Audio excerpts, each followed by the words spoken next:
Il n'était pas prêtre, il n'était pas prophète, pas roi non plus. Il n'était qu'un goûteur, un serviteur dans le palais d'un empire étranger. Mais Néhémie portait quelque chose que les grands dirigeants de son époque avaient perdu.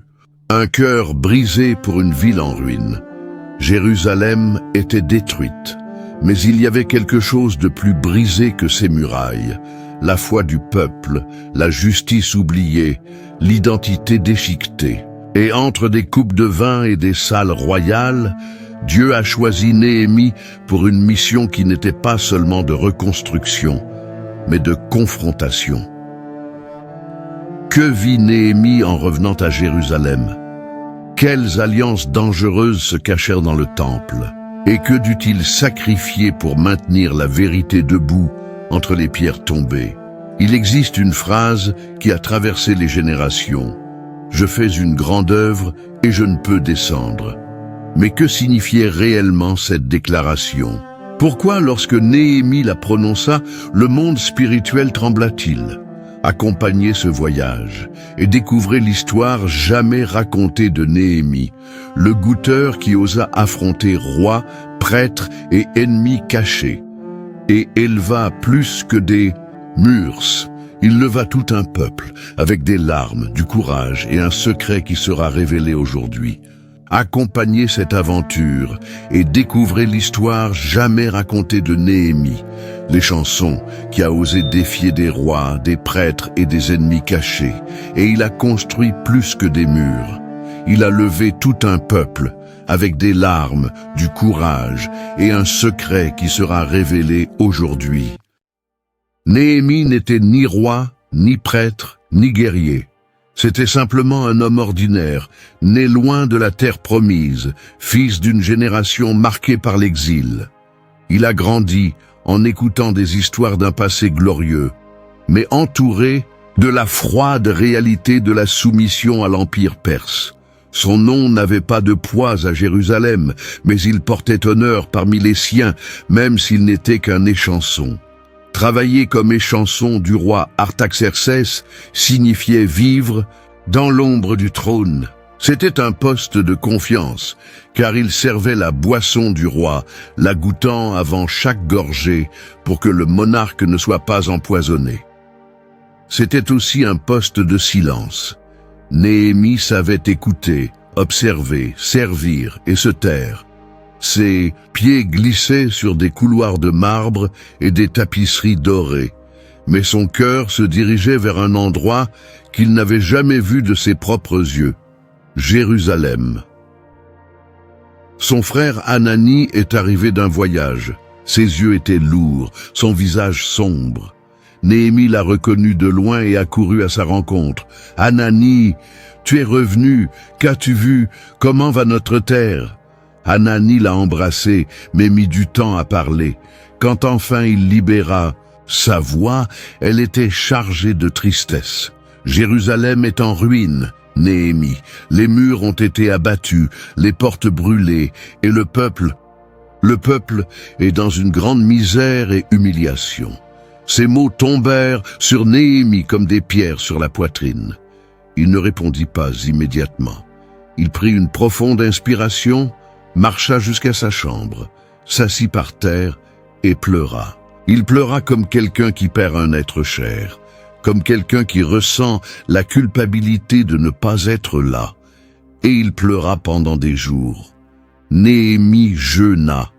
Il jeûna non seulement par discipline, mais par douleur. Son visage avait perdu son éclat, ses yeux s'étaient enfoncés, mais son âme se tournait avec plus de force vers Dieu. Seigneur, Dieu des cieux, grand et redoutable, priait-il à voix basse pendant les nuits, qui garde l'alliance et la miséricorde pour ceux qui t'aiment. Écoute maintenant la prière de ton serviteur. Je confesse les péchés que nous avons commis contre toi. Moi et la maison de mon père avons péché. Cette prière n'était pas faite avec des mots appris par cœur. Néhémie parlait avec le cœur, comme celui qui déverse son âme devant un Dieu qu'il savait être à l'écoute. Souviens-toi, Seigneur, de la parole que tu as dite à Moïse. Si vous vous convertissez à moi et gardez mes commandements, même si les vôtres sont dispersés jusqu'aux confins du ciel, de là je vous rassemblerai. Cela a été 4 mois de prière et de jeûne, 4 mois à ressentir le poids d'un peuple, même n'étant qu'un serviteur dans une terre étrangère. Néhémie continuait de servir dans le palais, mais quelque chose en lui avait changé. Le sourire discret ne cachait plus l'angoisse. Le regard qui auparavant restait ferme se perdait maintenant dans des pensées. Un jour, le roi le fixa. « Néhémie, pourquoi ton visage est-il triste si tu n'es pas malade ?» Cela ne peut être que de la tristesse du cœur. C'était un risque. Être triste devant le roi pouvait coûter la vie. Néhémie le savait. Un frisson lui parcourut l'échine, mais il prit une profonde inspiration et répondit avec humilité. « Que le roi vive éternellement. Comment mon visage ne serait-il pas triste si la ville des tombeaux de mes ancêtres est ravagée et que ses portes sont brûlées par le feu ?» Le roi le regarda dans les yeux. « Que demandes-tu, Néhémie ?» Avant de répondre, Néhémie pria en silence dans son cœur. C'était une prière courte, désespérée, silencieuse. Et puis il parla. « Si cela plaît au roi, et si ton serviteur a trouvé grâce à tes yeux, je te demande de m'envoyer à Juda, à la ville des tombeaux de mes ancêtres, afin que je puisse la reconstruire. » Le roi regarda la reine assise à ses côtés. Puis il se tourna de nouveau vers Néhémie. « Combien de temps durera ton absence? Quand reviendras-tu » Néhémie expliqua son plan, demanda des lettres pour les gouverneurs des régions par où il passerait, ainsi qu'une lettre pour Asaph, le garde des forêts du roi, afin qu'il lui donne du bois. C'était une demande audacieuse, et il le savait. Mais Dieu avait touché le cœur d'Artaxerxès. Le roi a tout accordé. Cette nuit-là, Néhémie s'est couché, mais n'a pas dormi. Les pleurs des premiers jours étaient encore vivants en lui, mais maintenant, il y avait quelque chose de nouveau. Une mission. Lui, les chansons. Lui, le serviteur. Lui, l'homme ordinaire d'une famille sans titre, avait été appelé à relever la ville oubliée. L'histoire jamais racontée de Néhémie n'a pas commencé avec des épées, des armées ou des miracles visibles. Elle a commencé par la prière, par des larmes, par le repentir, et avec la certitude que Dieu n'avait pas encore renoncé à Jérusalem. La cour perse resplendissait d'or, mais Néhémie marchait comme s'il portait du plomb sur les épaules. Depuis qu'il avait entendu les mots de Hanani, rien n'était plus comme avant. Ses yeux se remplissaient facilement, son cœur se serrait dans sa poitrine, et même en essayant de cacher, la douleur débordait. Le temps passait, mais son visage restait marqué. Il savait qu'une tristesse visible pouvait être interprétée comme un manque de respect devant le roi. Il était du devoir de l'échanson de garder une apparence sereine, même au milieu du chaos intérieur. Cependant, ce matin-là, Néhémie ne parvint pas à dissimuler. « Pourquoi ton visage est-il triste si tu n'es pas malade ?» demanda le roi d'un regard attentif. Cela ne peut être que de la tristesse du cœur. Le sang de Néhémie se glaça. Cette question pouvait être le début de sa mort ou d'un miracle. C'était l'heure de la vérité. Le silence entre la question et la réponse fut bref mais profond.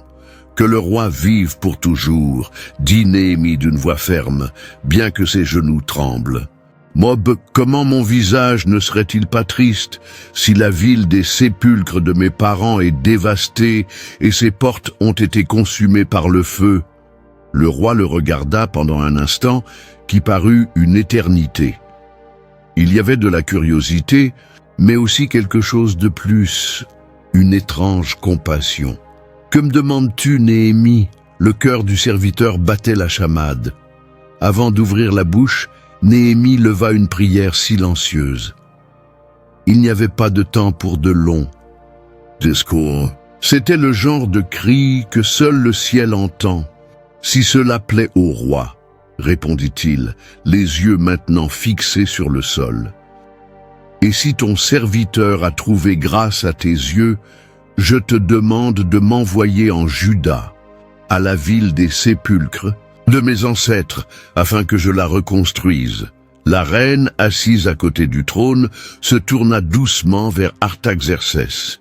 Le roi alors parla. « Combien de temps durera ton voyage? Quand reviendras-tu » Néhémie prit une profonde inspiration.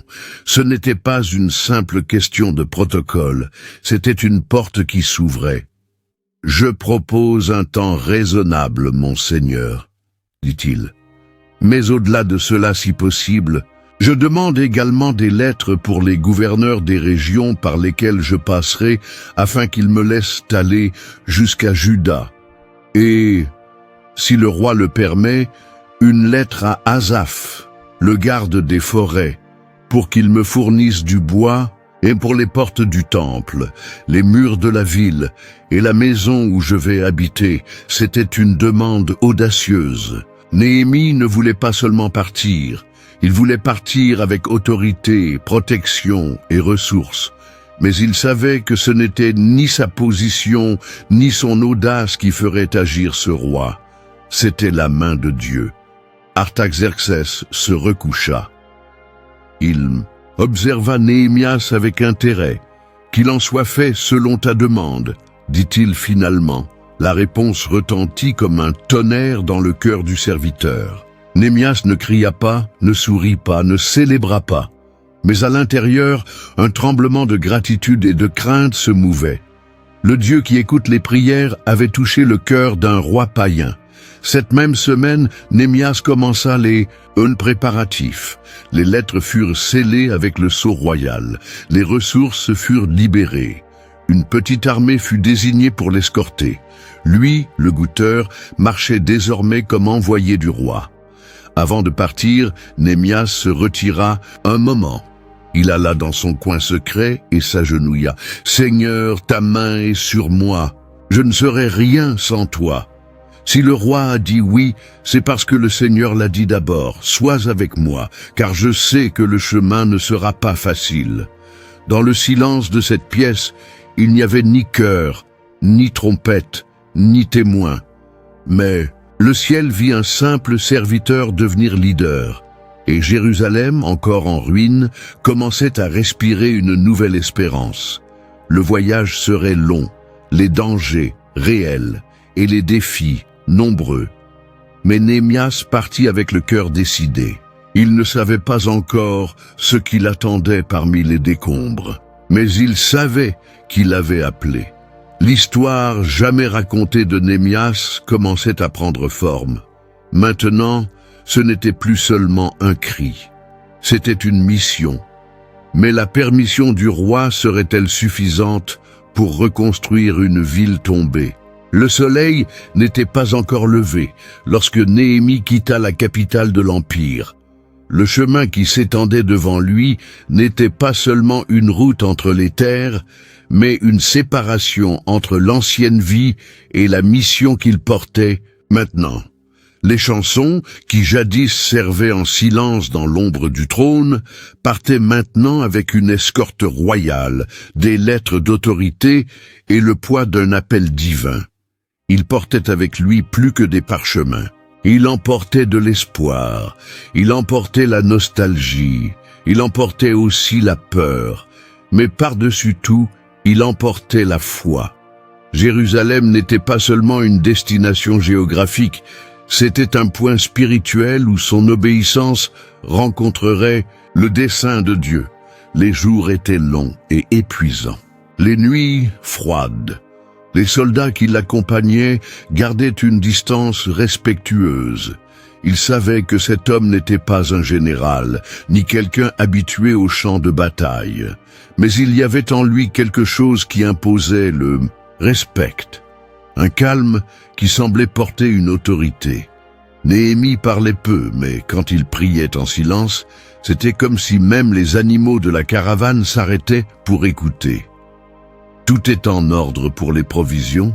demanda-t-il à l'un des capitaines au crépuscule, alors qu'il montait le camp. « Oui, monsieur, nous partirons à l'aube. » Néhémie acquiesça et s'éloigna, comme il avait l'habitude de le faire à la fin de chaque jour. Il s'agenouillait dans la poussière, regardait le ciel et murmurait « Je suis encore en chemin, Seigneur. Mais je sais que je ne suis pas seul. Après des semaines de voyage, en traversant les terres de Samarie, les vents ont commencé à souffler différemment. Ce n'était pas seulement le climat qui changeait.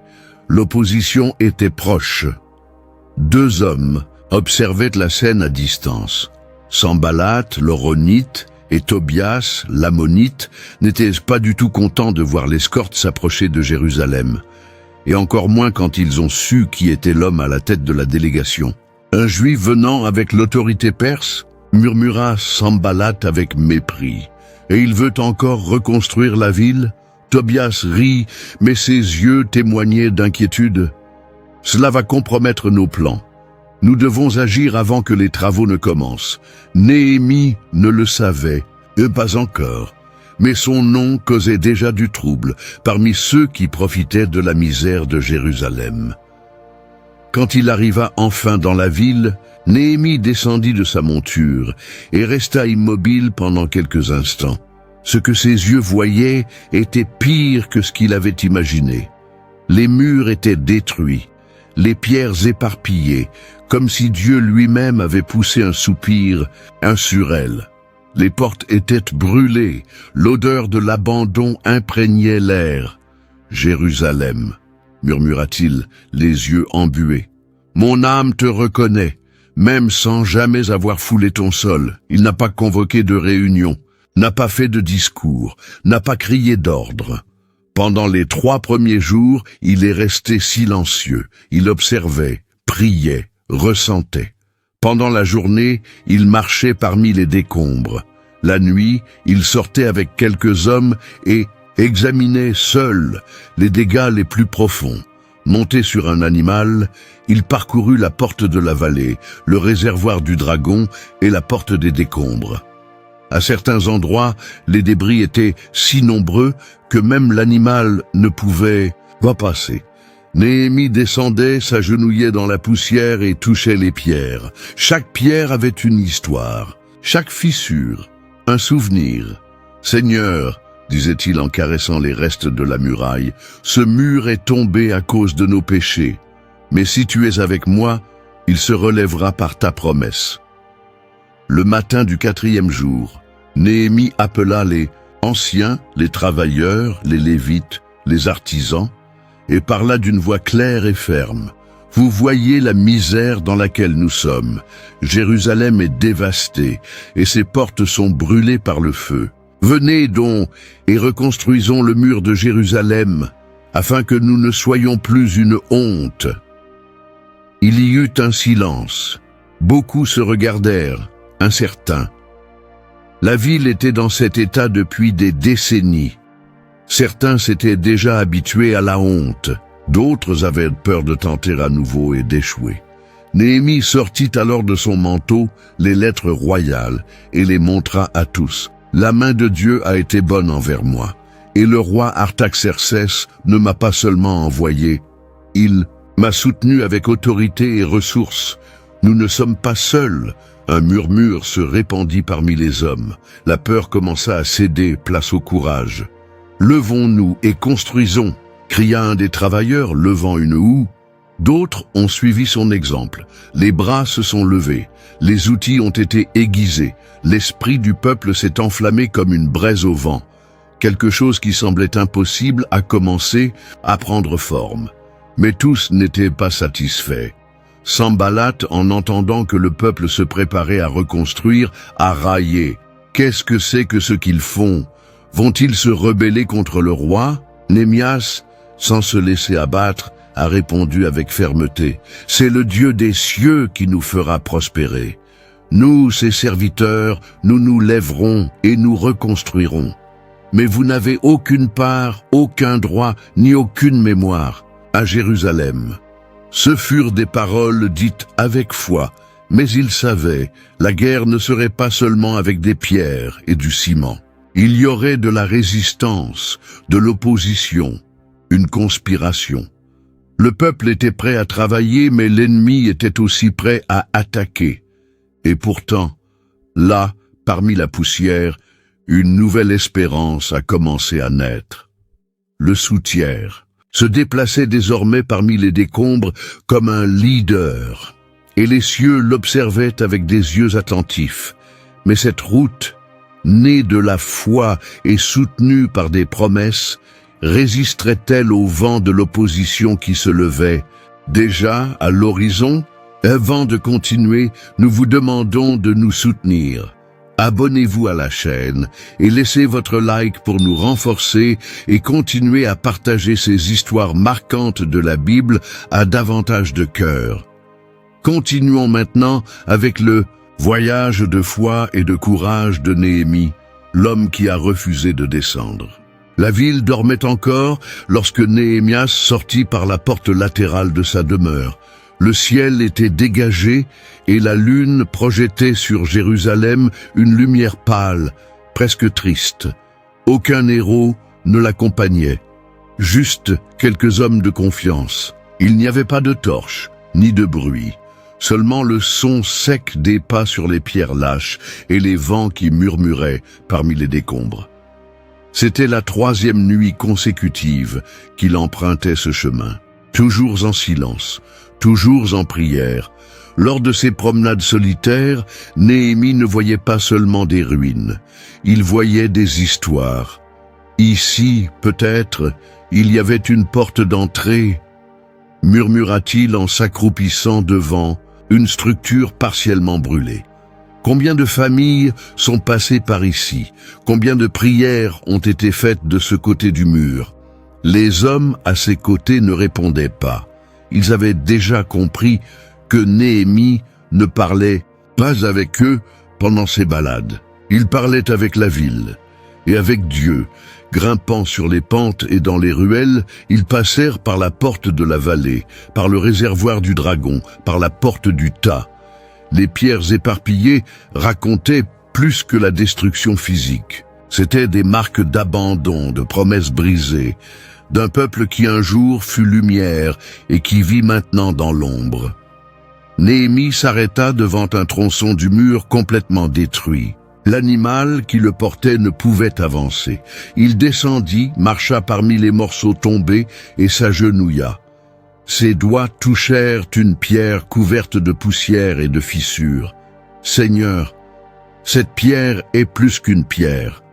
Elle a déjà entendu des rires et des larmes. Elle a été protection et maintenant c'est une ruine. » L'un des hommes s'approcha, regardant autour de lui avec peine. « Devrions-nous marquer ce point comme priorité ?» Néhémie ne répondit pas immédiatement. Il s'agenouilla encore plus.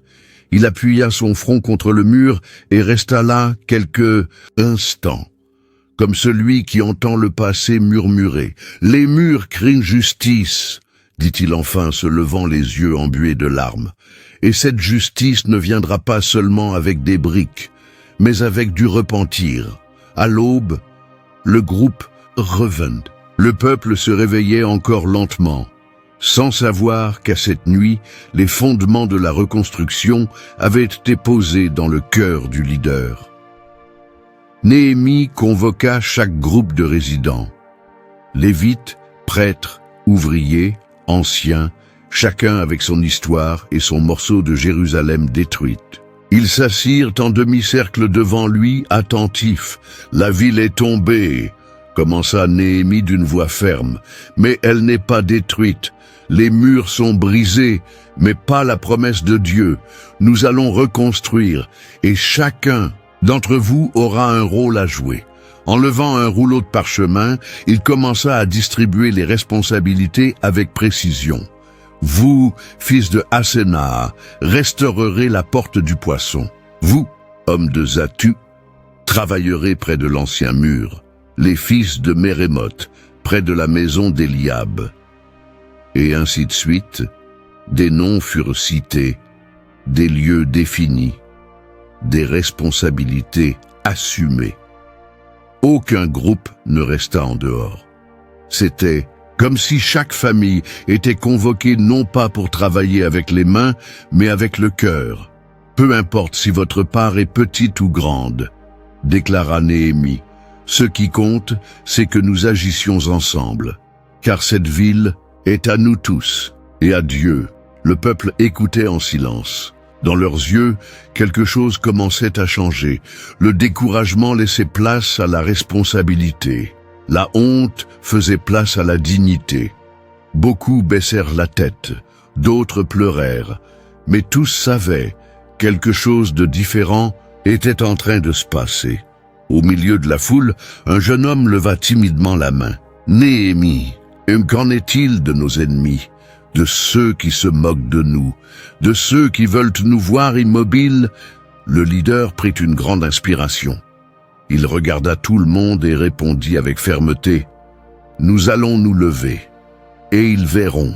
Et quand ils verront, ils ne verront pas seulement des pierres empilées, mais la main de Dieu se mouvant au-dessus de son peuple. » La réponse résonna dans le cœur de ceux qui écoutaient.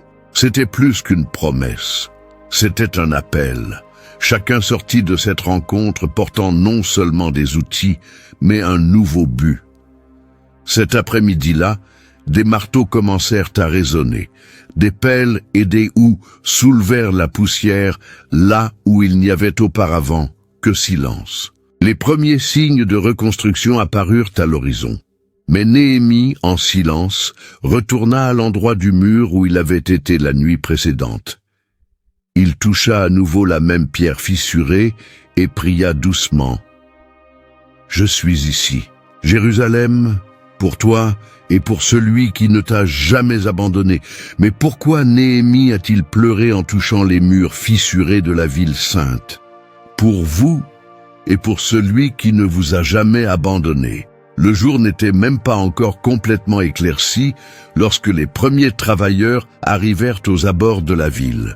Beaucoup avaient encore les yeux gonflés de sommeil, d'autres venaient silencieusement, ne sachant pas exactement quoi faire. Mais quelque chose les poussait, peut-être était-ce la prière de Néhémie, peut-être était-ce le souvenir de tout ce que Jérusalem avait déjà signifié, ou peut-être c'était tout simplement l'espoir. Néhémie les attendait déjà près du vieux mur, les rouleaux de parchemin à la main et un nouvel éclat dans le regard. Il savait que diriger cette foule serait un défi. Beaucoup d'entre eux étaient sceptiques, d'autres fatigués, et il y avait ceux qui ne bougeaient que par curiosité. Mais Néhémie ne comptait pas sur leur force, il comptait sur le Dieu qui les avait appelés. « Frères !» dit-il d'une voix ferme, du haut d'une petite plateforme en bois improvisé, « chacun d'entre vous a été appelé à quelque chose, de plus grand que simplement lever des pierres. Aujourd'hui, nous commençons à restaurer l'honneur de Jérusalem, non pas comme des esclaves du passé, mais comme des serviteurs du Dieu vivant. » Un murmure parcourut les hommes, un ou deux acquiescèrent en silence. Mais quand Néhémie descendit de la plateforme, quelque chose d'étonnant se produisit. Le grand prêtre Élie, celui que beaucoup considéraient comme inaccessible, prit le premier marteau et s'agenouilla devant les décombres de la porte des brebis. « Commençons par ici, dit-il. Moi et mes frères prêtres allons ériger cette porte de nos propres mains. » L'impact a été immédiat. C'était comme si les cieux avaient signé le début de la reconstruction. Un à un, les groupes ont commencé à se déplacer. « Les fils de Assénaah prendront la porte du poisson », annonça Néhémias en marchant parmi eux. « Nous, de Tekoa, ferons aussi notre part », cria un homme robuste en essuyant ses mains sur sa tunique. « Mais les nobles là-bas ne vont pas travailler avec nous », murmura quelqu'un au fond. Néhémias écouta mais ne réagit pas. Il savait que tous n'auraient pas le cœur à la bonne place dès le départ. Pourtant, le peuple ordinaire disait oui, et cela suffisait. Au nord, Mérémoth, fils d'Urias, travaillait aux côtés de Mésulao, fils de Béréchias. Aucun d'eux n'était ingénieur. Aucun n'avait d'expérience en murs. Mais tous deux savaient comment porter des pierres, comment garder le rythme, comment transpirer pour quelque chose de plus grand qu'eux-mêmes. Et si nous ne parvenons pas à tout reconstruire? Demanda un jeune homme qui portait du bois aux côtés de son père. Néhémias s'arrêta à ses côtés et répondit avec tendresse. Nous ne sommes pas ici pour ériger des murs parfaits. Nous sommes ici pour montrer que nous avons encore foi. De l'autre côté de la ville, Shallum, fils de Haloyer, convoqua les femmes de sa maison pour travailler avec lui. Il était rare de voir des femmes porter de l'argile et de la chaux, mais elles étaient là, et avec un ardeur qui surprenait même les hommes les plus forts. « Si ma ville pleure, je relèverai aussi des pierres, » dit l'une d'elles en essuyant la sueur de son front. Le rythme augmentait chaque heure. Le son des outils résonnait dans les ruelles comme si la ville recommençait à respirer. Des vieux qui racontaient autrefois des histoires se sentaient maintenant partie d'une. Des enfants qui avaient grandi parmi les décombres voyaient maintenant l'espoir germer entre les fissures des pierres. Néhémie a appelé un des chefs de la région ouest. Et qu'en est-il de la porte de la vallée? Elle est complètement détruite. Azab dirigera cette partie avec les hommes de Zanoah. J'ai confiance en eux, répondit-il avec fermeté. Et la porte des décombres? Interrogea un autre. Malchias, fils de Recab, travaille déjà là. La carte de la ville se remplissait de noms, de visages et de mains sales de poussière. Mais Jérusalem commençait à se transformer non seulement physiquement, il y avait un changement invisible, une renaissance de la foi. À la fin de l'après-midi, Néhémie monta à un point élevé des murailles et contempla la ville. Ils étaient loin de la fin. Le travail était ardu, les ressources limitées et le risque d'opposition très réel. Mais pour la première fois depuis de nombreuses années, il y avait de l'unité. « Le Seigneur est avec nous », dit-il, doucement comme quelqu'un qui remercie en silence. À ses côtés, l'un des ouvriers les plus âgés s'approcha. « Je n'y croyais plus », confessa-t-il, regardant vers l'horizon où le soleil dorait les toits cassés. « Mais aujourd'hui, quelque chose s'est éveillé ici à l'intérieur. » Néhémie mit sa main sur son épaule et sourit. C'est Jérusalem qui renaît. Et cela commence à l'intérieur de chacun de nous. Alors que le peuple travaillait, quelqu'un arriva en courant, venant des terres extérieures. C'était un messager avec le visage agité et les lèvres sèches. Sanballat, Tobias et Gesem, l'arabe. Ils savent ce que nous faisons. Néhémie fronça les sourcils. Et qu'ont-ils dit? Ils rient. Ils disent que nous sommes des fous, que nos mains sont faibles, qu'une renarde même abattrait notre mur. Néhémie prit une profonde respiration. Il s'y attendait déjà, mais il n'a pas répondu avec haine ni avec désespoir. Qu'ils rient donc, dit-il, car leur réponse ne viendra pas de nos bouches, mais de ce que nos mains construisent. Le messager acquiesça et s'en alla. Néhémie resta là, regardant les pierres s'ériger peu à peu. Serait-il réellement prêt à affronter l'ennemi qui viendrait? Car leur réponse ne viendra pas de nos bouches, mais de ce que nos mains construisent. Ce furent les dernières paroles de Néhémie ce jour-là, mais elles semblaient résonner dans les murs en construction. La poussière s'élevait encore des décombres, chargés d'espoir et de sueur. Mais pour certains, cette poussière était insupportable.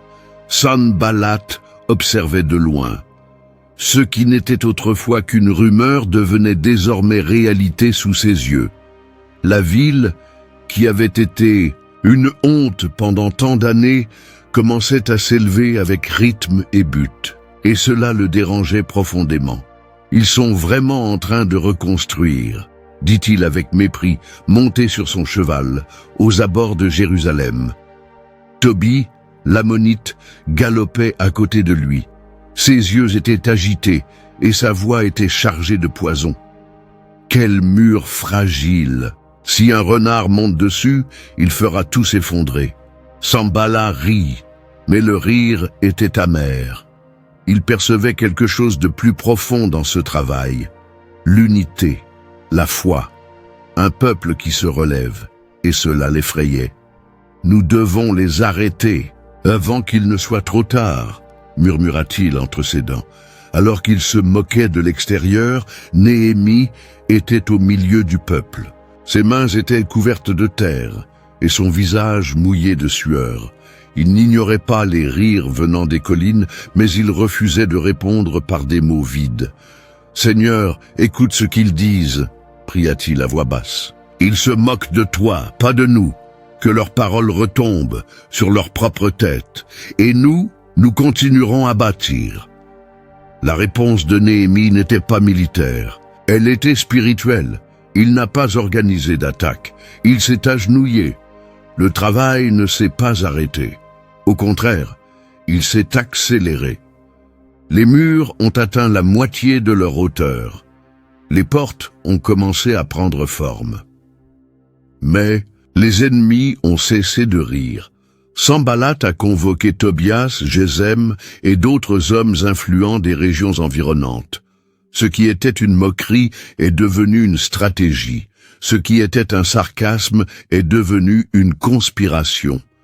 Ils ne sont pas seulement en train de reconstruire une ville, dit Gesem, inquiet. Ils récupèrent leur dignité. Et cela est dangereux pour nous tous. Alors, attaquons-les là où ils sont les plus faibles, proposa Tobias. Peur, pression, confusion. La nouvelle que les ennemis tramaient s'est répandue rapidement parmi les travailleurs. Beaucoup ont baissé les yeux.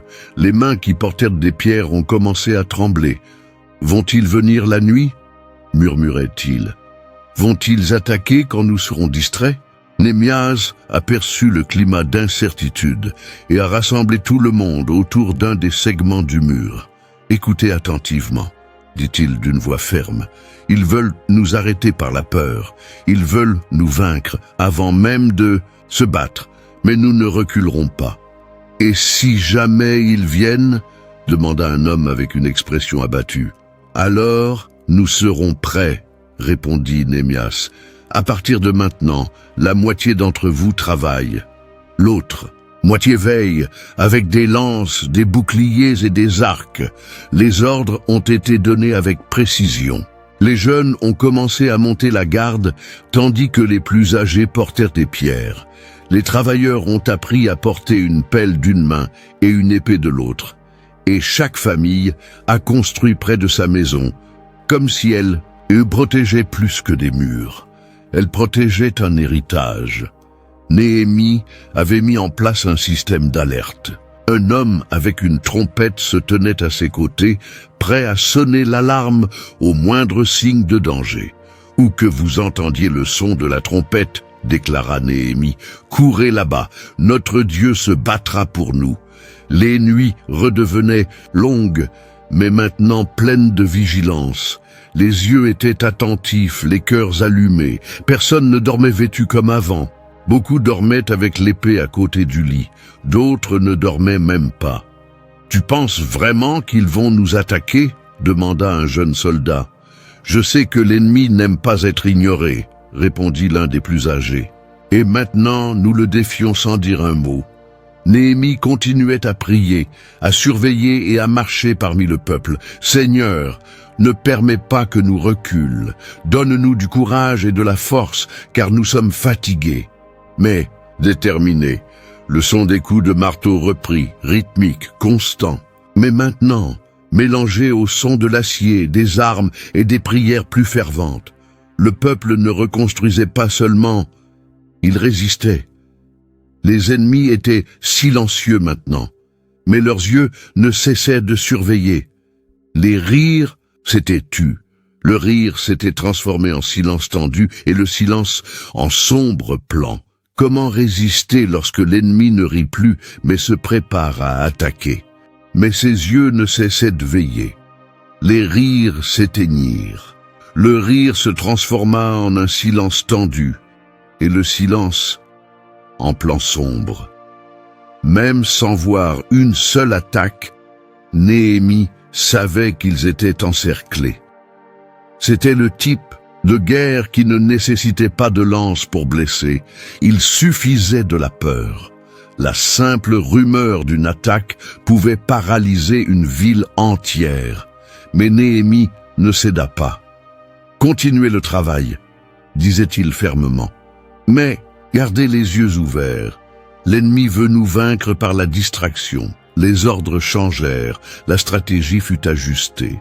Ce qui était auparavant simplement une reconstruction devint une résistance.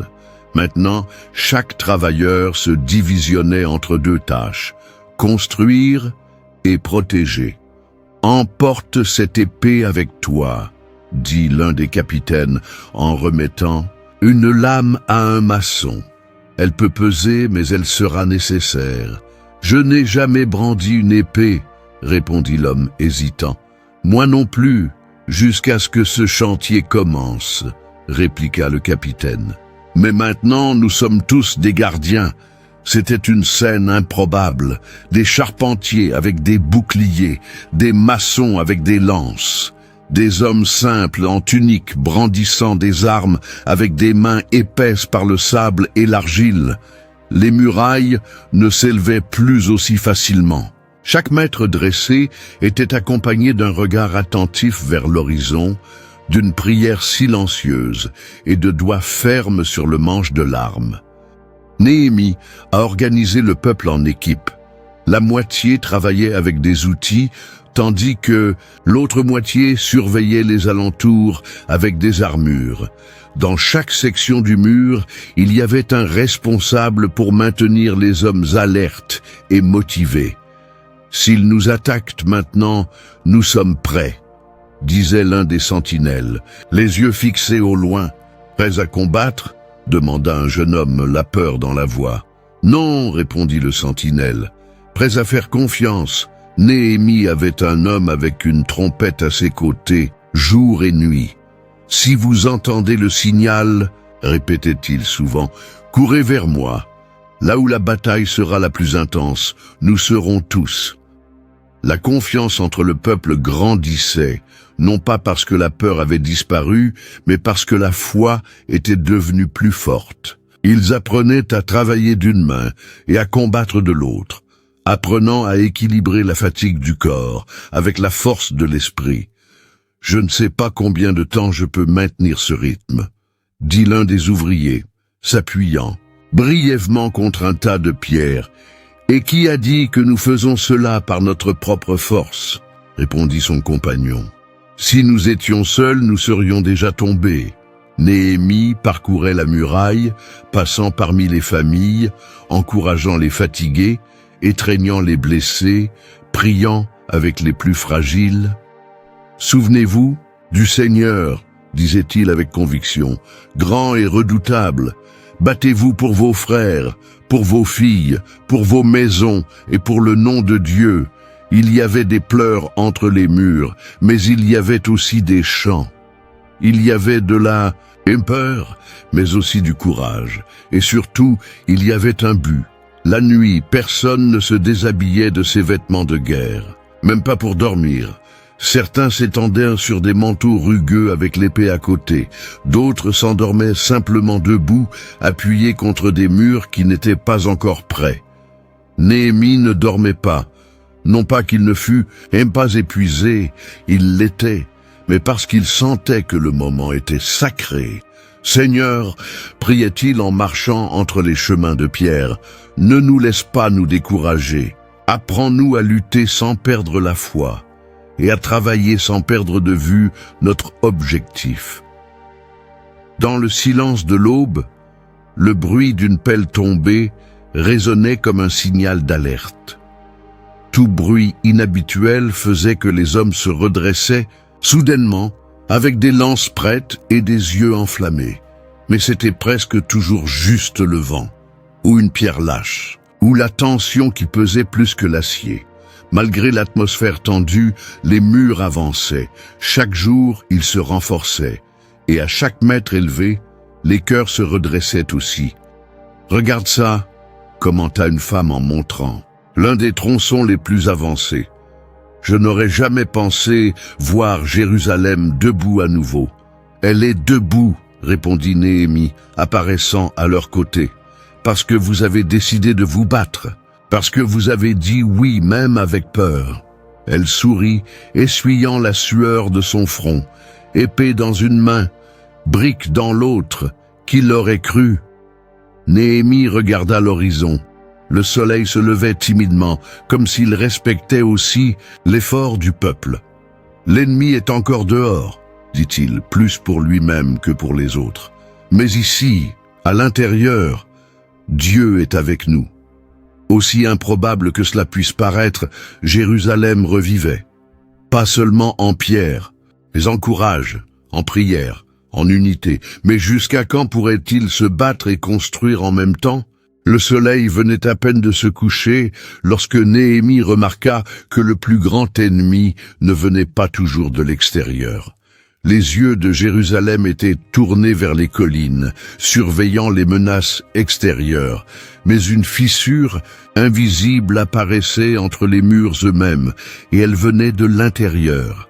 Pendant des jours, les signes étaient là, murmures étouffés, visages tendus, regards détournés. Mais personne n'osait parler ouvertement. La peur de la guerre avait uni le peuple, mais l'inégalité commençait à les séparer à nouveau. C'est en passant près d'un des champs que Néhémie entendit les pleurs étouffés d'une femme. Elle tenait un enfant dans ses bras et parlait à une autre femme plus âgée, assise par terre. « J'ai mis en gage mon champ, » murmura-t-elle. « Mon mari ne peut plus travailler. Nous n'avons pas d'argent pour payer le blé, ni pour nourrir nos enfants. » Néhémie s'arrêta. Il s'approcha en silence. « Que s'est-il passé ?» La femme hésita, mais répondit avec sincérité. « Les riches nous ont prêté de l'argent. Ils ont dit que c'était pour nous aider.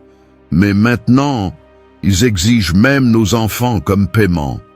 Nous avons perdu nos terres. Nous avons tout perdu. Nous sommes en train de construire les murs, et nous mourrons de l'intérieur. » Les mots ont frappé fort. Néhémie sentit son estomac se serrer. Ce n'était pas seulement de l'injustice, c'était une trahison. En retournant au campement, d'autres vinrent à sa rencontre. « Nous avons vendu nos maisons pour acheter du blé. Ils ont pris nos vignes comme garantie.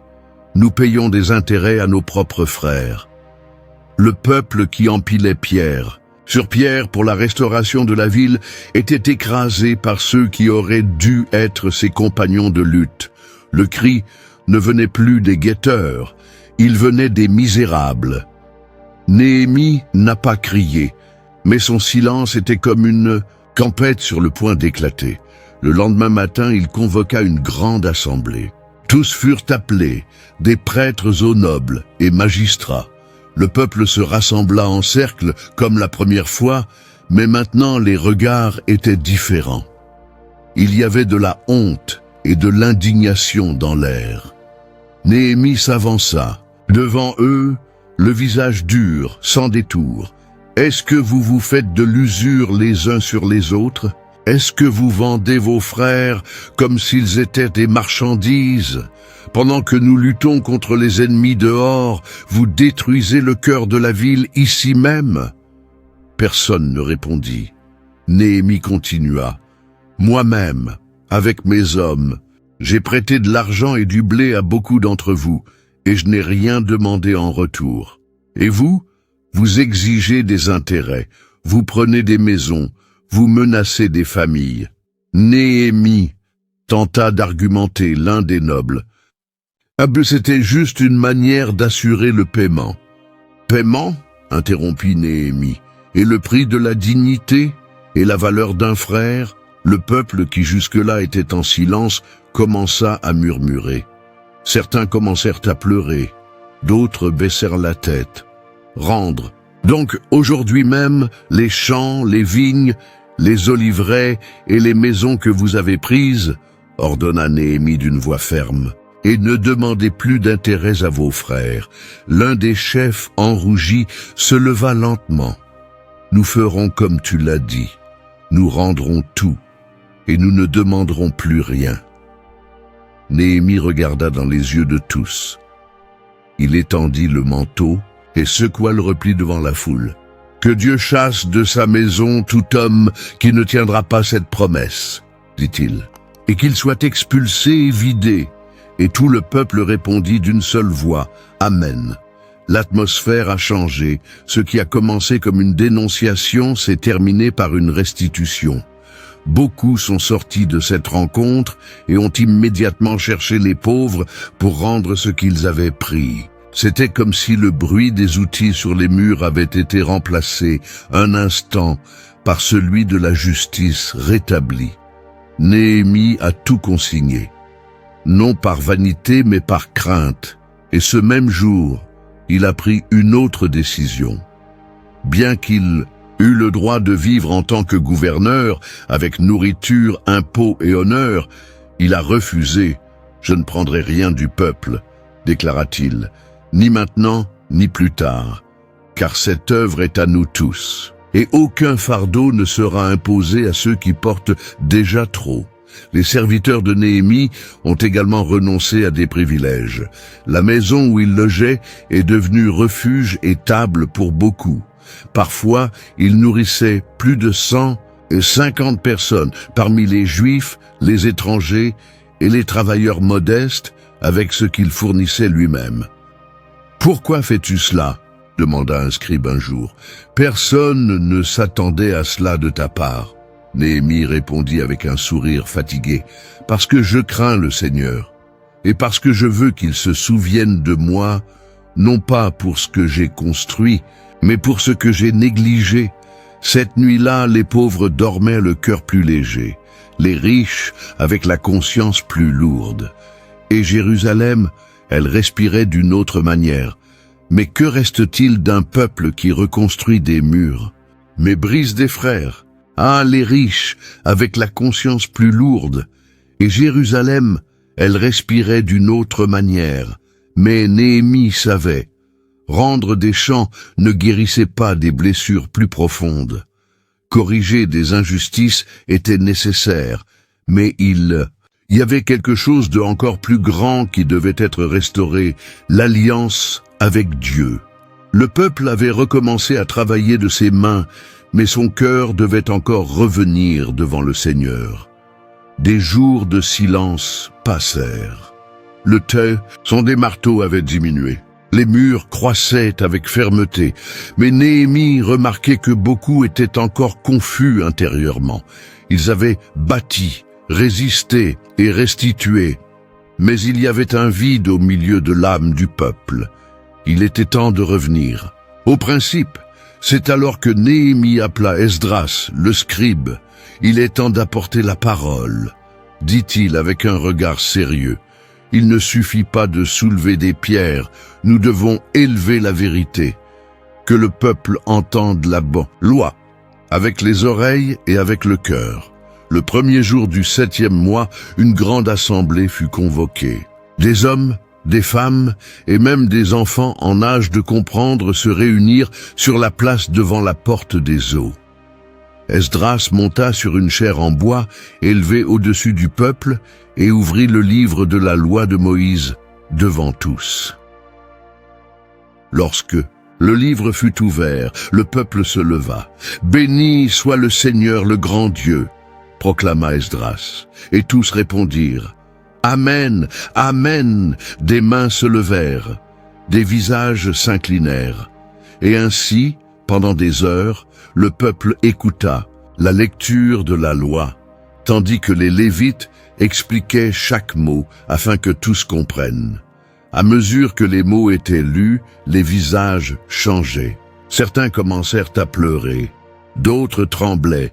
La foule autrefois bruyante était maintenant silence et larmes. Néhémie observait attentivement. Il vit un homme s'agenouiller et cacher son visage avec ses mains.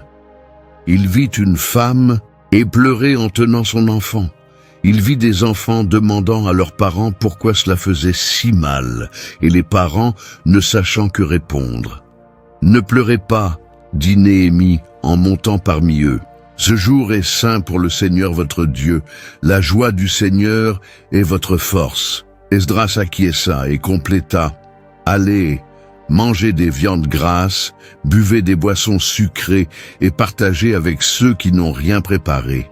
Car ce jour est consacré à notre Dieu. » Et ainsi, après la lecture, il y eut une fête. Mais la joie était mélangée à du repentir. Et le repentir avec révérence. Dans les jours suivants, le peuple se rassembla de nouveau. Pendant 7 jours, ils écoutèrent la parole. Et le 8e jour, il y eut une assemblée solennelle. Mais ce qui se passa le 24e jour du mois fut différent. À partir de ce jour, personne n'eut besoin d'appeler. Le peuple vint de lui-même. Ils étaient vêtus de sacs, avec de la terre sur la tête. Ils venaient jeûnant, pleurant, confessant. Ils venaient comme des enfants, qui savaient avoir brisé quelque chose de sacré. Et ils voulaient revenir. Néhémie se leva au milieu d'eux, mais cette fois il ne dit rien. C'était Esdras qui guiderait le moment. Le scribe éleva la voix et commença à réciter la longue prière qui deviendrait une référence pour Jérusalem. « Tu es le Seigneur, seul toi. Tu as fait les cieux, la terre, les mers et tout ce qui s'y trouve. Tu as choisi Abraham. Tu as fait alliance avec lui. Tu as vu l'affliction de nos pères en Égypte. Et pourtant, nous nous sommes rebellés. » Le peuple écoutait en silence. Certains répétaient des passages à voix basse. D'autres pleuraient ouvertement. Esdras continua. « Tu nous as donné de bonnes lois. Tu as pris soin de nous dans le désert. Mais nous avons endurci notre nuque. Nous avons fait des veaux d'or. Nous avons oublié tes miracles. Et pourtant, tu ne nous as pas abandonnés. » Cette prière traversait les générations. Elle rappelait des promesses, des trahisons, du pardon. C'était comme si l'histoire d'Israël était racontée non avec des mots, mais avec des larmes. Enfin, Néhémie prit à nouveau la parole. Il inspira profondément et déclara devant tous, « Aujourd'hui, nous faisons un pacte avec notre Dieu. Et ce ne sera pas seulement dit, ce sera écrit et signé. » Un rouleau de parchemin a été ouvert. Des chefs, des lévites et des prêtres s'approchèrent et y inscrivirent leurs noms. Chaque nom n'était pas seulement une signature, c'était un engagement, une remise. Ce pacte n'est pas politique, dit Néhémie, ni social, c'est spirituel. À partir d'aujourd'hui, nous nous engageons à garder les commandements, à ne pas nous marier avec les peuples de la terre, à sanctifier le sabbat, à soutenir le temple, à restituer les dîmes, à servir avec fidélité. Le peuple répondit d'une voix unanime, « Amen !» Et ainsi, sous le ciel de Jérusalem, au milieu d'une place publique, un nouveau pacte fut scellé, non pas avec des cœurs arrogants, mais avec des visages contre le sol, non pas avec des armes, mais avec humilité. Une alliance faite avec des larmes. Ce jour-là, Jérusalem n'était pas seulement une ville en reconstruction, c'était un peuple qui décida de revenir vers le Dieu qui ne les avait jamais laissés. Mais ce nouveau pacte résisterait-il à l'épreuve du temps, ou serait-il oublié dans le silence? Mais ce nouveau pacte résisterait-il au temps, ou serait-il oublié dans le silence? Les rouleaux de parchemin étaient encore frais des signatures, et l'écho de « Amen » semblait encore flotter dans l'air, lorsque Néhémie réalisa qu'il ne suffisait pas d'écrire des promesses. Il fallait structurer ce qui avait été promis. La ville était debout, les murs étaient solides, mais il y avait des lacunes invisibles, des brèches plus difficiles à combler que n'importe quelle fissure de pierre. Il était temps d'organiser Jérusalem de l'intérieur. « Nous devons savoir qui habitera entre ces murs », déclara Néhémie devant les dirigeants. « La ville est construite, mais vide. Il n'y a pas d'honneur dans une ville restaurée qui vit comme un fantôme. » L'idée était simple, mais nécessitait un sacrifice. Un homme sur 10 des tribus serait choisi par tirage au sort pour habiter à Jérusalem, tandis que les autres resteraient dans les villes voisines. Certains se portèrent de volontaires, d'autres venaient par obéissance, mais tous savaient que vivre ici maintenant signifiait plus qu'une simple adresse. C'était un appel. « Seigneur, sois avec moi », dit l'un des hommes en recevant sa désignation. « Si c'est ta volonté que je vive sous ces portes, que je vive aussi sous ta présence. » Néhémie nomma les chefs des familles, désigna des Lévites pour le service du temple, des gardiens pour surveiller les entrées et des chanteurs pour maintenir l'adoration. Chaque fonction fut attribuée avec soin. Rien n'était fait au hasard. Tu prendras soin de la porte des sources, et toi de la porte de la vallée, et toi de la porte de la garde. Les portes étaient nommées avec révérence. C'était comme si chaque entrée de la ville avait une signification spirituelle. Pureté, vigilance, fidélité. Néhémie les connaissait bien. Il avait marché par chacune d'elles pendant les nuits de prière. « Ces portes ont déjà été brûlées, » dit à l'un des responsables. « Elles ont déjà été violées, mais maintenant elles sont sous soin saint, que personne n'entre ici sans crainte. La structure a commencé à fonctionner, les patrouilles se relayaient, les prières revenaient dans les cours. Les rues étaient plus propres, les maisons organisées. Jérusalem semblait enfin être une ville vivante, mais Néhémie ressentait un poids. Quelque chose d'invisible, quelque chose que ni les hauts murs, ni les portes renforcées ne pouvaient contenir. Un matin, il se promenait seul dans les ruelles, couvert par un simple manteau. Il regardait les maisons éclairées, entendait les conversations faibles entre les gardes, le son d'une harpe lointaine. Et pourtant, son cœur restait inquiet.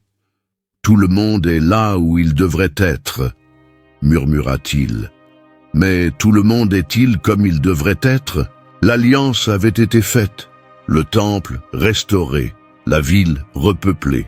Mais quelque chose ne s'imbriquait toujours pas. Néhémie savait qu'il ne suffisait pas que les portes soient fermées à l'ennemi. Il fallait que le cœur du peuple soit ouvert à Dieu. Un certain matin, en réunissant les dirigeants, l'un des Lévites s'approcha avec une question simple mais profonde. « Néhémie, les murs sont prêts, les portes aussi. Et maintenant ?» Néhémie regarda autour de lui. Il vit des visages fatigués, mais pleins d'espoir. Il vit des jeunes essayant de comprendre le poids de tout cela. Il vit des anciens émus de voir quelque chose qu'ils pensaient ne jamais voir. Il a respiré profondément et a répondu avec sincérité. « Maintenant, nous devons vivre comme si cette ville était sainte, comme si chaque pierre était un autel, comme si chaque pas ici à l'intérieur était fait devant les yeux de Dieu. » L'homme acquiesça. Mais Néhémie savait, la sainteté ne s'impose pas par des décrets. Elle naît du repentir et est soutenue par la crainte. Quelques jours plus tard, en passant par l'une des portes récemment restaurées, il vit un enfant jouant avec des morceaux de pierre à côté du mur. « Hé !» cria-t-elle. « C'est cette pierre que mon père a mise, je l'ai vue. » Néhémie sourit. « Alors cette pierre porte maintenant un nom et une histoire. » Mais à mesure qu'il s'éloignait, il regarda l'entrée de la ville, et même au milieu de la beauté de la structure, son cœur se serra. Les murs seraient prêts. Mais les cœurs resteraient-ils encore fermés? La question ne quittait pas le cœur de Néhémie. Même avec la ville habitée et organisée, il y avait un silence entre les pierres, un espace où la structure était solide, mais l'âme du peuple oscillait encore. Il savait qu'aucune ville ne se maintient seulement avec des murs. C'était la parole qui soutenait le peuple de Dieu, et elle n'était pas encore au centre de la vie. Alors, Néhémie chercha à nouveau Esdras. Il le trouva parmi les rouleaux de parchemin et de livres, anciens comme quelqu'un gardant un trésor. « Il est temps, dit Néhémie d'un ton ferme. Le peuple a besoin d'écouter, non pas moi, mais la loi de notre Dieu. Esdras leva les yeux et pendant un instant, ses lèvres ne dirent rien. Il hocha simplement la tête. Il savait que ce moment était plus qu'une lecture publique. C'était le retour de la voix de Dieu dans la ville restaurée. Au premier jour du 7e mois, la place devant la porte des eaux se remplit. Des hommes, des femmes, des jeunes et des enfants capables de comprendre vinrent. Ceux qui avaient déjà reconstruit leur maison et ceux qui dormaient encore parmi les pierres. Les fatigués, les repentis et même les curieux vinrent. Néhémie aida à élever une plateforme en bois, haute, simple, mais solide. C'est là qu'Esdras lirait, pas comme un juge, mais comme un serviteur, pas pour impressionner, mais pour se souvenir.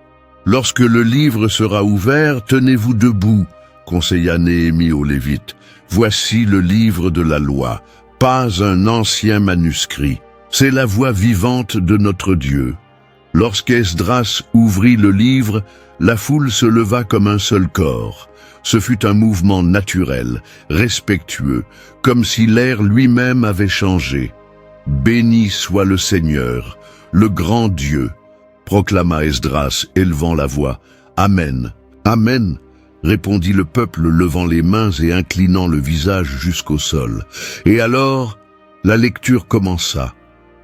Verset après verset, chapitre après chapitre, Esdras lisait d'une voix claire, et les Lévites, autour de lui, expliquaient le sens. Personne ne restait sans compréhension. C'était comme si les mots traversaient les oreilles et descendaient directement au cœur. À mesure que les versets étaient lus, le regard des gens changeait. Certains restaient fixés sur la plateforme, d'autres ne pouvaient contenir leurs larmes. Le son de la lecture se mêlait aux sanglots discrets. Ce n'était pas seulement de la tristesse, c'était un brisement. « Nous avons échoué », murmura un homme s'agenouillant à côté de sa femme. « Je ne savais pas que c'était un péché », murmura une femme en entendant parler des commandements du sabbat. « Comment avons-nous pu nous éloigner autant ?» demanda un jeune homme. Les mains sur le visage, Néhémie réalisa que le poids de la parole tombait comme une pluie sur une terre sèche. C'était fort, mais nécessaire. C'était comme si le peuple écoutait la voix de Dieu pour la première fois. Et la voix faisait mal, mais elle guérissait aussi. Cependant, en voyant tant de gens pleurer, Néhémie monta sur la plateforme aux côtés d'Esdras et leva la main. « Ne pleurez pas, dit-il d'une voix forte. Ce jour est saint pour le Seigneur votre Dieu. » Le peuple se tut.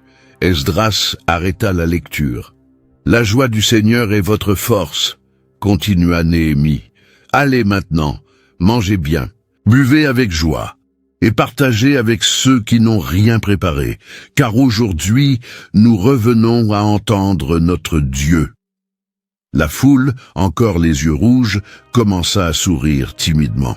Non pas parce qu'elle se sentait légère, mais parce qu'elle savait qu'il y avait un retour, qu'il y avait encore un chemin de retour, que Dieu ne les avait pas abandonnés. Dans les jours qui suivirent, le peuple se rassemblait à nouveau. Ils écouteraient davantage la loi. Ils célébreraient la fête des tabernacles comme dans les temps anciens. Ils dresseraient des tentes sur les places et dans les cours, se remémorant les jours du désert, lorsque Dieu résidait parmi les tentes avec eux.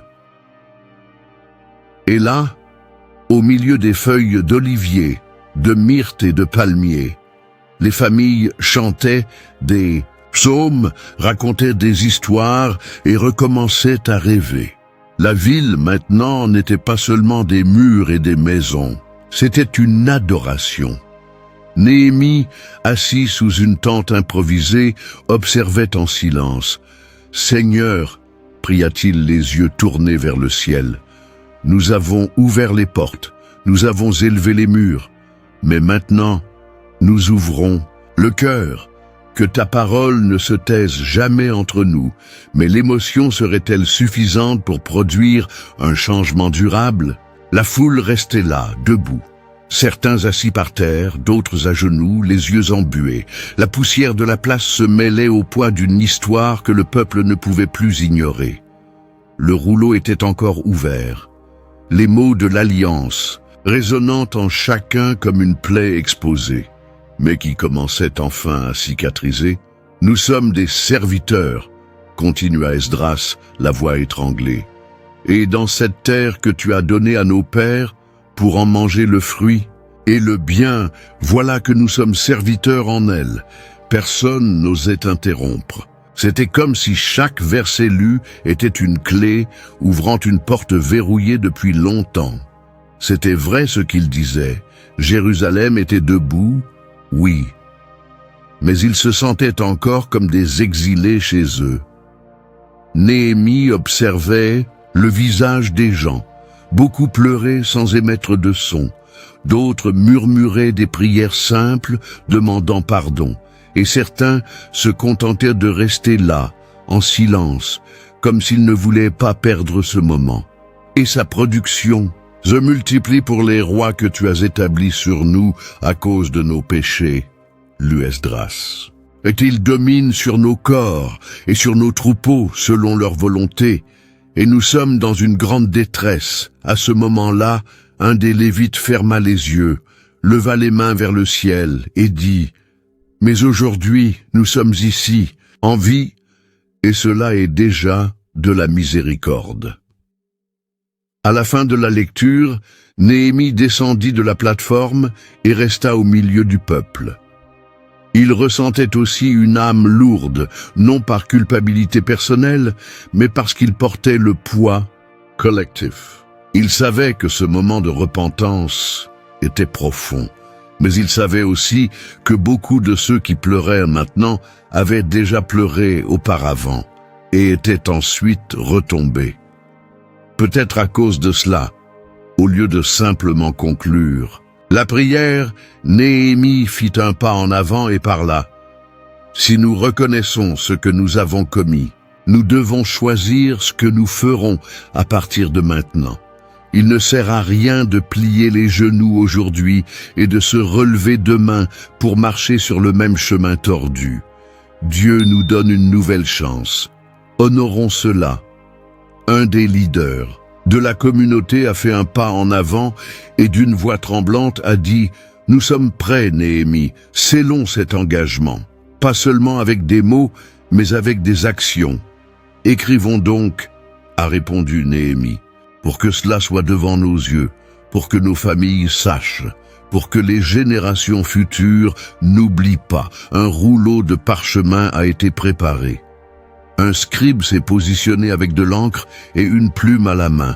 Nom après nom a été enregistré. Chaque signature était plus qu'une simple encre. C'était un don, un vote public, un renoncement silencieux à l'ancien chemin. Néhémie, fils d'Akalia, a annoncé le scribe, tandis que le leader s'approchait et apposait sa marque. Au début du rouleau, après lui vinrent les prêtres, les Lévites, les chefs des maisons paternelles, les nobles, les officiers, des hommes qui représentaient des foyers entiers. Un jeune homme s'est approché et a demandé à voix basse à un des Lévites « Et si quelqu'un signe, mais oublie ensuite ?» Le Lévite a regardé dans les yeux du jeune homme et a répondu avec sérénité « Le Seigneur ne cherche pas la perfection, il cherche la fidélité. » Tomber fait partie du parcours, mais se relever par amour pour lui, c'est ce qui différencie ceux qui font un pacte de ceux qui ne répètent que des mots. À la fin de la cérémonie, les noms étaient là. Ils étaient nombreux. Plus de 80 leaders se sont engagés devant tous. Et le peuple a confirmé d'un seul cri « Amen », mais même avec toute la solennité, Néhémie resta silencieux un certain temps. C'était un nouveau départ. Mais il le savait bien, commencer est facile, difficile est de continuer. La foule commença à se disperser. Certains retournèrent chez eux. D'autres restèrent à genoux. La poussière de la place dansait encore dans l'air, maintenant mélangée à l'odeur de l'encre fraîche sur le parchemin. Le pacte était scellé, le cœur brisé. Mais le chemin n'en était qu'à ses débuts. Comment avancer avec courage, sachant que même la poussière peut cacher de vieilles embûches? L'encre venait à peine de sécher sur le rouleau du pacte. Le peuple gardait encore en mémoire les chants et les promesses scellées devant Dieu.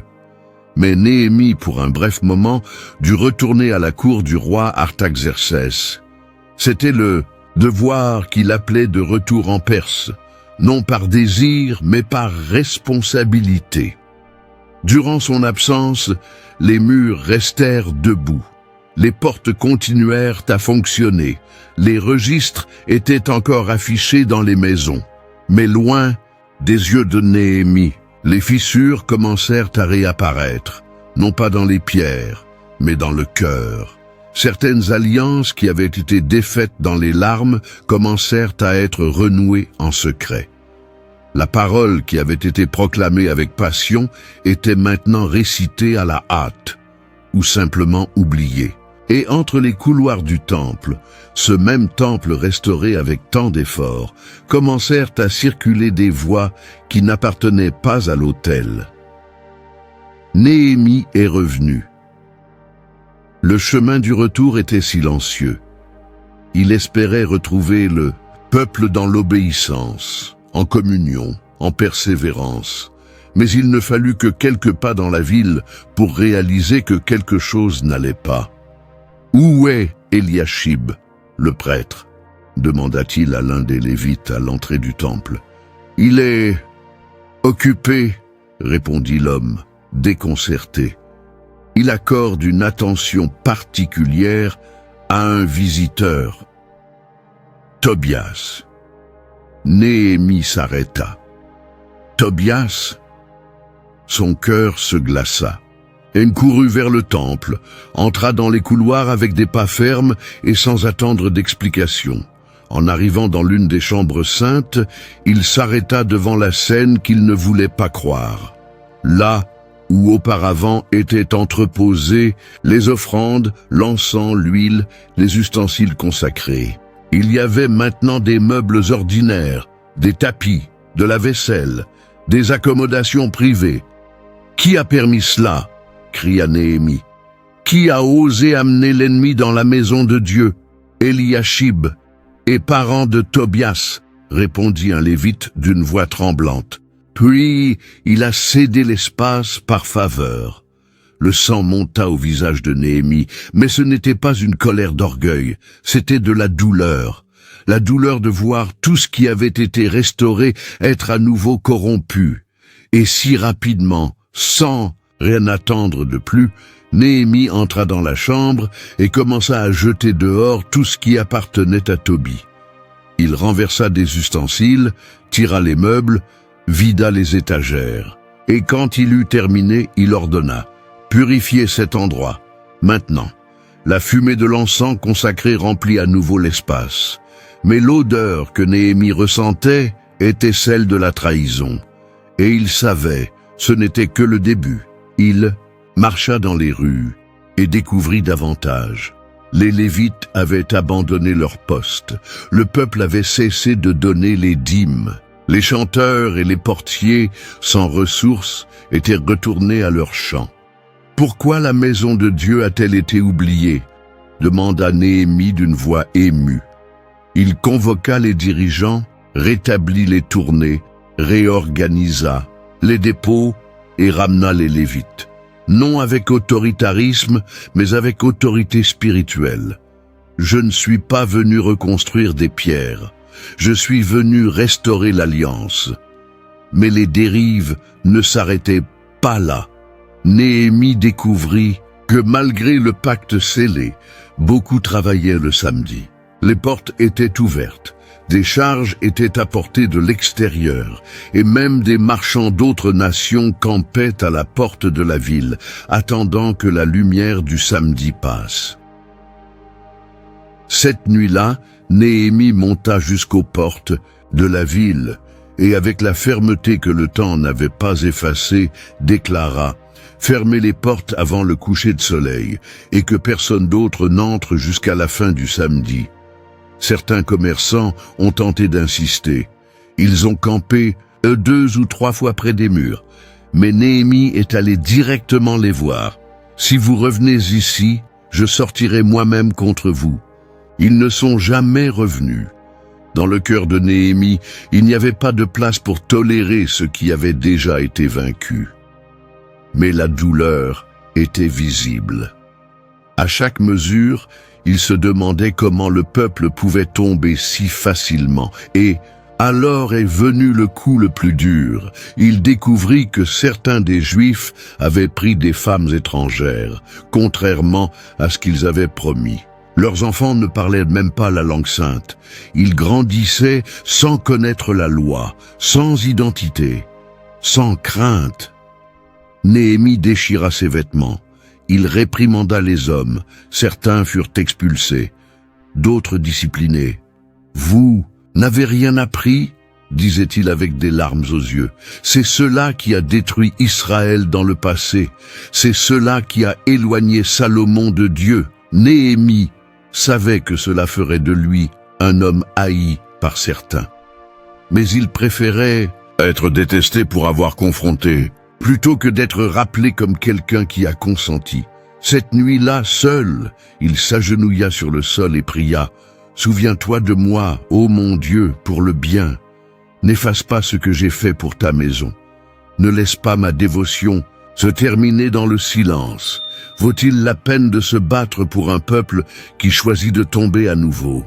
La ville, de l'extérieur, semblait protégée. Les portes étaient verrouillées, les Lévites à leur poste, et la loi était à nouveau lue sur les places. Mais à l'intérieur, non des maisons, mais des intentions. Il y avait des failles. Néhémie commença à remarquer. Ce n'était pas évident. Ce n'était ni des cris, ni des protestations, mais des chuchotements dans les couloirs, des gestes évasifs parmi les nobles, des lettres remises par des mains qui tremblaient discrètement. « Encore une note de Tobias ?» demanda-t-il à l'un de ses assistants. « Oui, il insiste pour dire qu'il souhaite juste discuter, » répondit le jeune homme, remettant le petit rouleau de papyrus. Néhémie ouvrit, lut, et resta silencieux pendant quelques secondes. Le ton était doux, presque amical. Tobias suggérait une rencontre neutre en dehors de la ville dans la plaine d'Ono. Il disait vouloir établir la paix, la coopération, la compréhension. Mais Néhémie connaissait la source de cette invitation. Et plus encore, il reconnaissait l'intention qui se cachait derrière des mots polis. Il appela 2 de ses hommes de confiance. « Ils veulent nous arrêter, mais pas avec des épées, avec des distractions, » dit-il. « Chaque fois que nous éloignons du mur, l'œuvre perd de sa force. » Il écrivit la réponse avec fermeté. « Je réalise une grande œuvre et je ne peux pas descendre. La réponse a été envoyée. » Mais les invitations ont continué. 4 fois la même proposition. 4 fois Néhémie a refusé. « C'est trop d'insistance pour être innocent », commenta l'un des dirigeants. « C'est du désespoir », répondit Néhémie. « Parce qu'ils savent que nous sommes presque terminés. » La 5e fois, le ton a changé. La lettre n'était plus scellée, elle était publique. Et dedans, ils accusaient Néhémie de vouloir devenir roi. Ils disaient qu'il planifiait de se soulever contre l'Empire, qu'il avait déjà nommé des prophètes pour proclamer son ascension, une menace directe à l'autorité du roi de Perse. « Ils sèment la peur », dit Néhémie en remettant la lettre aux anciens pour qu'ils la lisent. « Ils veulent nous faire arrêter avec des rumeurs, pas avec des preuves. » Et il pria une fois de plus, « Ô Dieu, fortifie mes mains. » Mais les ennemis n'ont pas renoncé.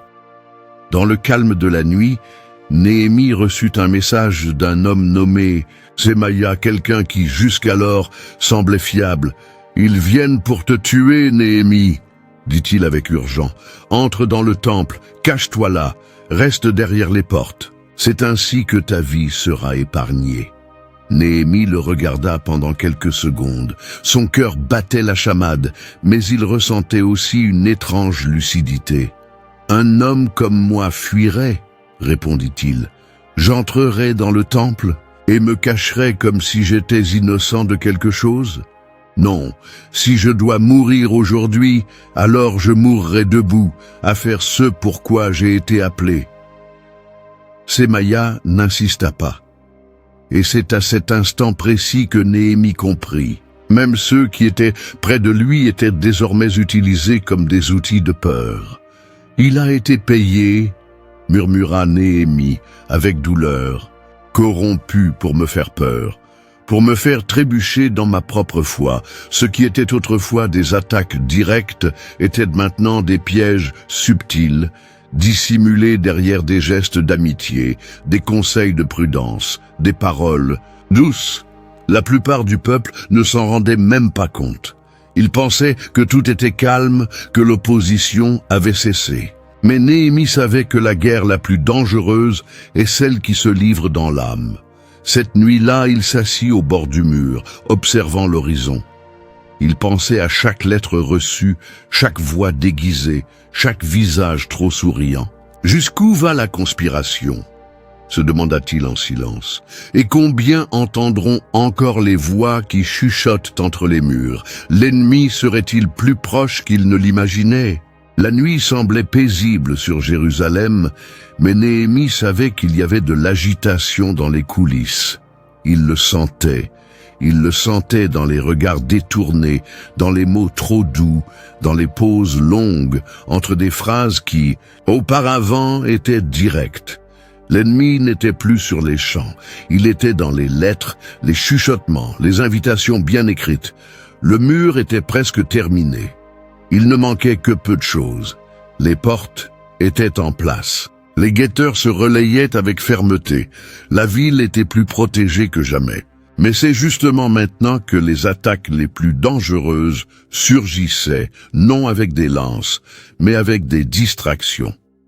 Le lendemain matin, une nouvelle lettre. Elle venait de Sanballat. « Il insiste, » dit Néhémie, ouvrant le rouleau avec des mains déjà fatiguées de ce jeu. Il dit qu'il veut juste une rencontre, une discussion pacifique. Il propose de nous rencontrer dans la plaine d'Ono. Le messager attendait en silence, mais Néhémie n'avait pas besoin de beaucoup de temps. La proposition était trop claire pour être innocente. C'était la même invitation déguisée avec une nouvelle écriture. Il appela quelques-uns de ses hommes les plus proches. « Ils veulent me faire partir d'ici, me détourner de l'œuvre. Si j'y vais, je perds du temps. Et le temps est ce qu'ils ne peuvent pas se permettre que j'ai. » L'un des leaders hésita. « Mais que se passerait-il si le roi entendait que tu as refusé tant d'invitations? Cela pourrait sembler une affront. » Néhémie regarda fermement. La véritable affront serait d'abandonner ce que Dieu m'a donné à prendre en charge par peur de rumeurs. Il prit une plume et du papyrus, et d'une main décidée, il écrivit les mots que le monde spirituel n'oublierait jamais.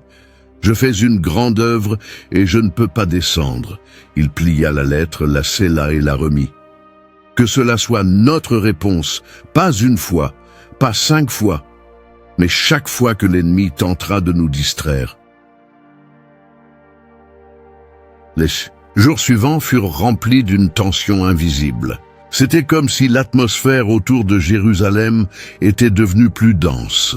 Le travail continuait, mais les yeux étaient plus attentifs, les cœurs plus sensibles. Néhémie percevait que quelque chose de plus grand se passait. « Ils sont furieux », dit l'un des portiers. « Ils disent que ta réponse les a humiliés, que ta fermeté les a démasqués. » Néhémie ne répondit pas. Il continuait à surveiller les portes, passant d'un bout à l'autre du mur, renforçant de ses propres mains les endroits les plus fragiles. À mesure que le mur se complétait, l'opposition se taisait. Les mots avaient disparu. Les messagers avaient cessé. Le silence qui suivit fut le plus fort de tous, parce que ce n'était pas la paix, c'était la reddition. En 52 jours, les murs furent achevés. Et quand les peuples autour apprirent, et que les ennemis virent de leurs propres yeux, ils ne trouvèrent pas d'explication. Il n'était pas possible de nier. Dieu avait fait cela. Néhémie est monté au point le plus élevé de la muraille. Il a regardé toute la ville en contrebas. Il était debout. Il était vivant. Mais il savait, l'œuvre véritable n'était pas de pierre. Ce n'est pas la force qui les a fait taire, murmura-t-il. C'est l'obéissance, c'est la bonne réponse au bon moment. Un des Lévites s'est approché. Pourquoi cette phrase les a-t-elle tant affectés? Ce n'était qu'une négation, comme les autres. Néhémie a souri, mais il y avait quelque chose de ferme dans sa réponse. Parce que chaque fois que quelqu'un choisit de rester fidèle à ce que Dieu l'a appelé à faire, les cieux bougent et l'enfer se tait, le peuple a célébré. Ils ont chanté des psaumes, les tambours ont résonné, le nom du Seigneur a été exalté. Mais au-dessus des murs, au-dessus des fêtes, au-dessus des structures, quelque chose de spirituel avait été établi. Que signifiait cette phrase? Et pourquoi le monde spirituel a-t-il tremblé en l'entendant? Les pierres étaient encore à leur place. Les portes solides, surveillées par des Lévites fidèles. Les psaumes résonnaient encore dans les rues et le son des enfants apprenant à lire la loi se mêlait au quotidien d'une ville restaurée. Le temps avait passé. Et Néhémie, déjà avec des cheveux blancs et une voix plus posée, marchait encore parmi les murs comme quelqu'un qui inspecte plus que la structure. Il inspecte les souvenirs. « Tu te souviens de ce coin ?»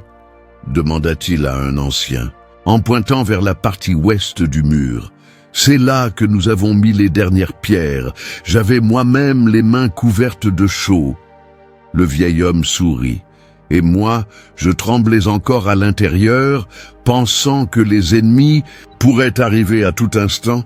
Néhémie acquiesça en silence. Il n'avait plus rien à prouver. La ville était vivante, la foi rallumée, et même avec des hauts et des bas, des glissades et des recommencements, Jérusalem persistait. Dans ces moments de solitude, il s'asseyait sous l'ombre d'un olivier et écrivait. Non pas sur ses conquêtes, mais sur les miracles qu'il avait témoignés, sur la main de Dieu qui l'avait guidé depuis le palais de Perse jusqu'aux décombres d'une ville oubliée. « Je n'étais qu'un échanson », disait-il en prière. « Mais tu m'as fait un réparateur de brèches. » Il ne cherchait pas reconnaissance, ni gloire, il voulait juste que les générations futures comprennent que l'obéissance en vaut la peine. Qu'il ne s'agit pas de grandeur, mais de dévouement. Néhémie savait que reconstruire des murs était facile comparé à ce qui venait ensuite. Restaurer la justice, préserver l'alliance, éveiller les consciences. Cela demandait plus que de la force. Cela exigeait de la constance. « Le Seigneur ne m'a pas appelé à être populaire », écrivait-il. Il m'a appelé à être fidèle.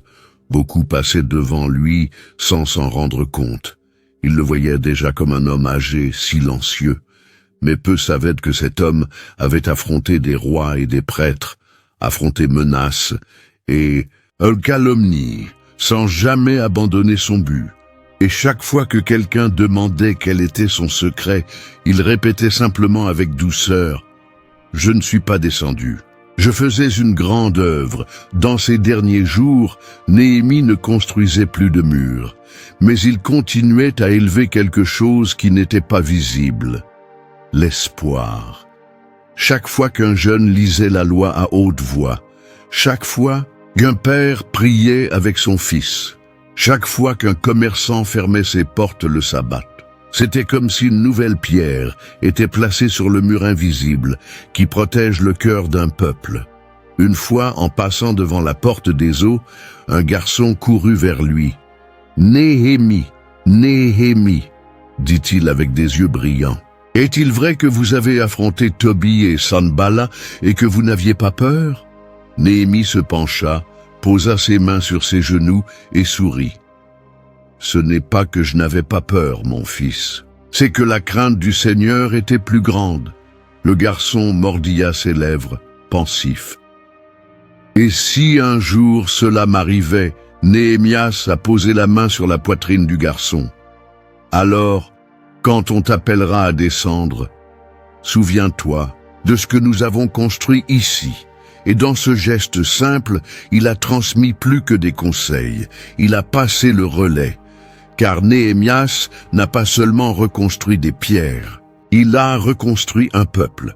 Il a redonné de l'identité, il a ravivé la foi, il a confronté la corruption, il a planté des vérités au milieu des mensonges, et il a laissé quelque chose que ni le temps, ni les ennemis, ni le silence n'ont pu effacer. Un appel, et maintenant, en regardant tout ce qui a été fait, son cri n'était pas de gloire, c'était d'intercession.